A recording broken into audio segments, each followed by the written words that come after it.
Do you suspect that you might be a victim of a narcissist financial abuse? By the end of this video, you'll know what kinds of things narcissists do in order to financially abuse their targets and their victims, and what to do about it.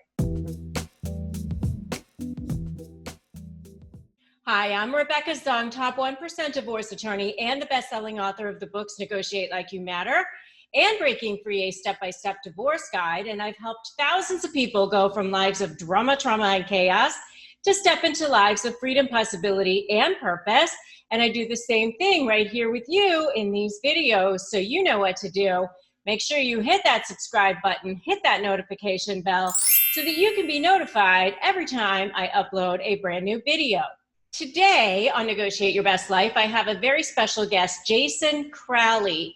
Jason Crowley is a financial planner who also happens to specialize in working with people who have been victimized by narcissists. So I asked Jason to come by and give me some of his ideas on what the worst kinds of things that he sees narcissists do to inflict financial abuse upon their victims. So without further ado, let's dive in. What are the kinds of tricks that they pull? A lot of narcissists really like to use money as a tool for power and control and leverage.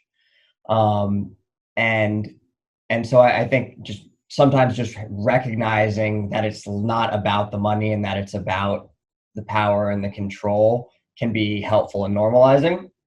In terms of some of the tricks and going along the control theme, a lot of times they have all the access to everything. And so I mean, what I see a fair amount is that translates into they have entire visibility over all of the finances, but then you don't have any access. So they have control over all spending, et cetera, those types of things. And so I think one of the approaches that can be helpful, not necessarily if you're going through divorce, but a little bit before then.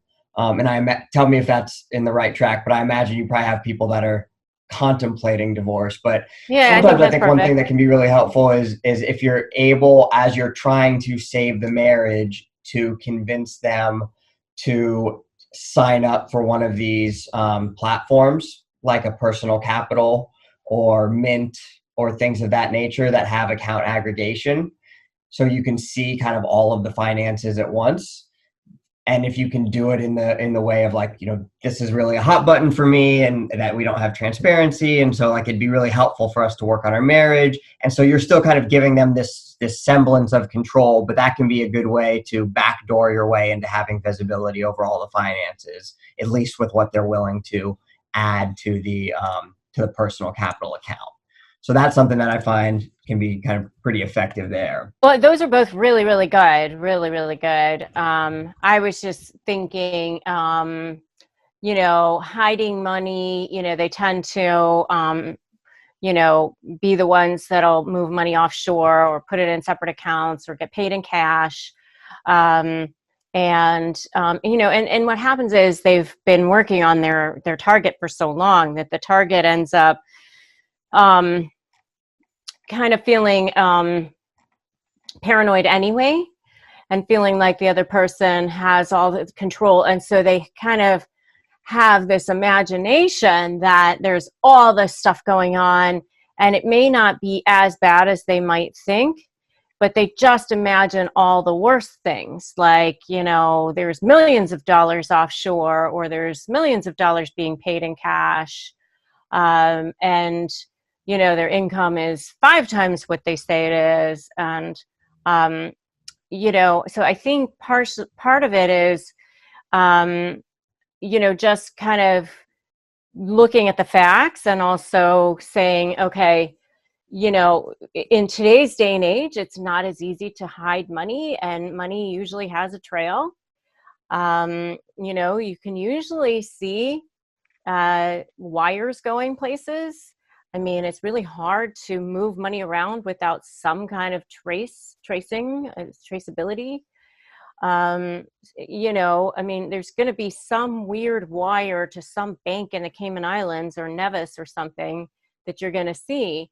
or some big amount of cash that was taken out, and there's no way to account for what happened to it. So that's what I usually tell people. It's not as easy to hide money as people think that it is. Yeah, and I think one of the things that I often suggest for people that, because like you said, people can kind of work themselves into a tizzy where the fear of the unknown becomes this massive problem and kind of manifests into a massive problem that may or may not exist. And so sometimes what I think is the best way to evaluate that relatively quickly, because the decision is primarily, I've got this lingering concern. Am I going to be able to move forward with this lingering concern or not? And so you then have options to address that concern. You can hire a private investigator and do, a world search of different bank accounts and see if something like that comes up. You can do, full forensic accounting and tracing, but all of those things come with pretty hefty price tags. And they also take your case in a direction that can make it really, really difficult to resolve amicably if the event that is, a possible outcome, which often isn't the case when you're divorcing a narcissist, but in some cases, that does work.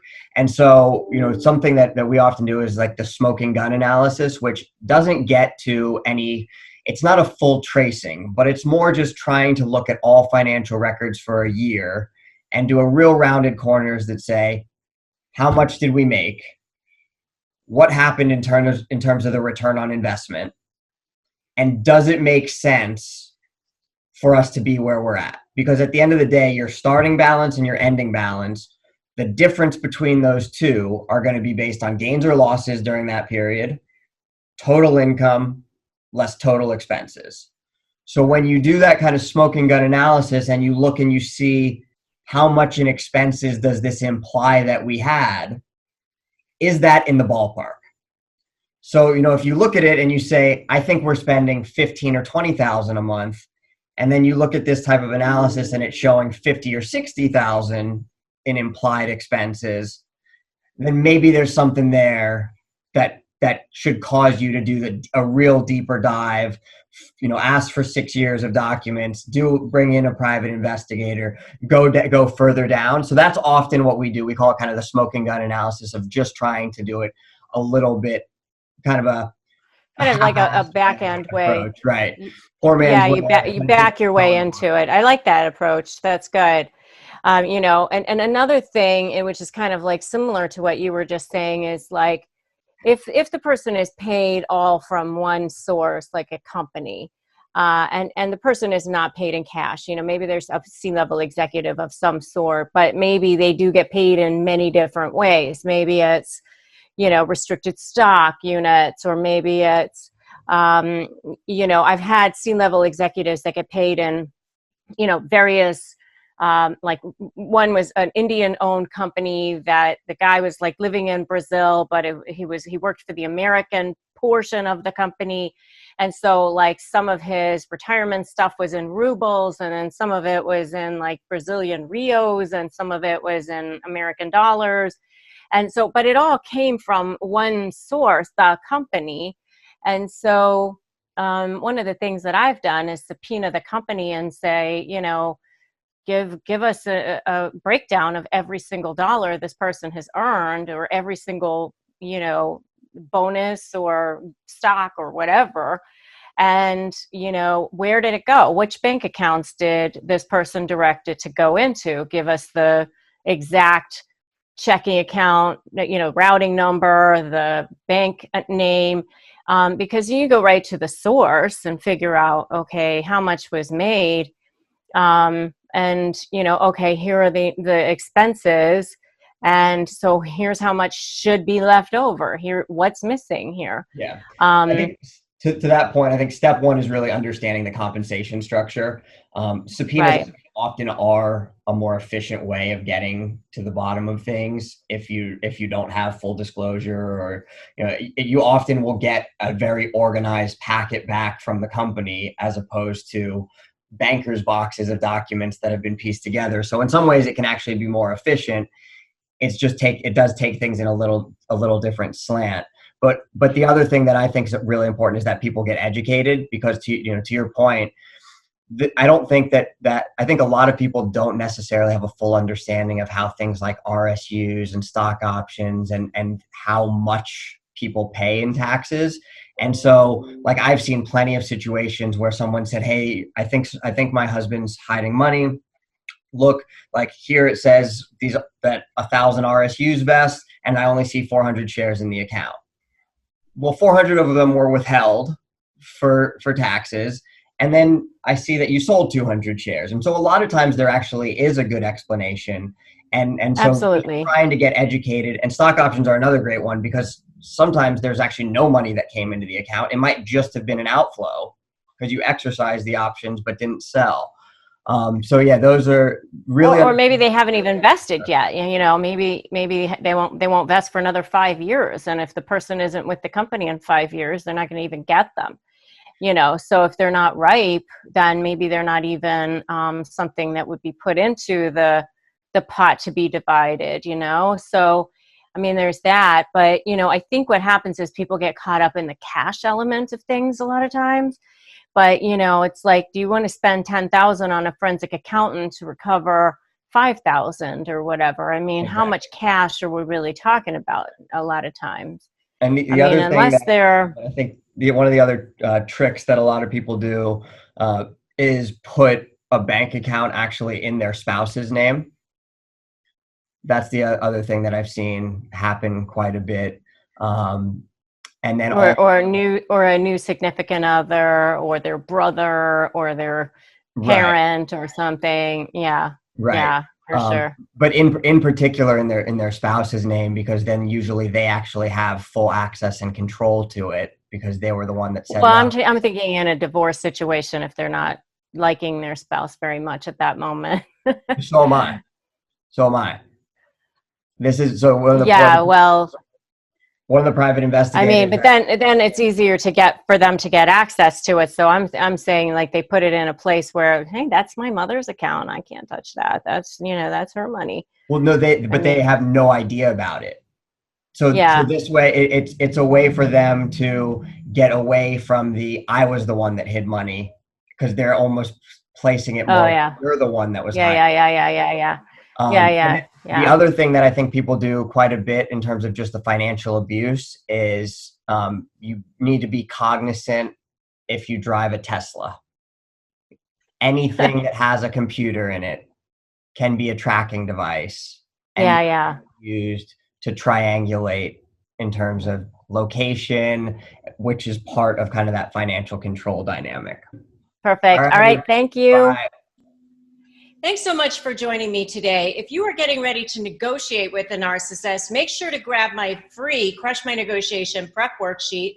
It's actually 15 pages. It's basically an ebook, and it's totally free, and it's right here for you. So just go to the link below and grab it, or you can just go to winmynegotiation.com and grab it. If you feel like you want to connect with others who are also dealing with narcissistic abuse, you can join my free private Facebook group. It's called Narcissist Negotiators, and there's a link to join that below as well. If you like this video, give it a like, give it a share, drop me a comment. Give me a comment that says, hey, show me the money. And make sure, if you haven't already, you hit subscribe and hit that notification bell. Remember that today is a great day to start negotiating your best life. I'm so glad you stopped by, and I will see you in the next video.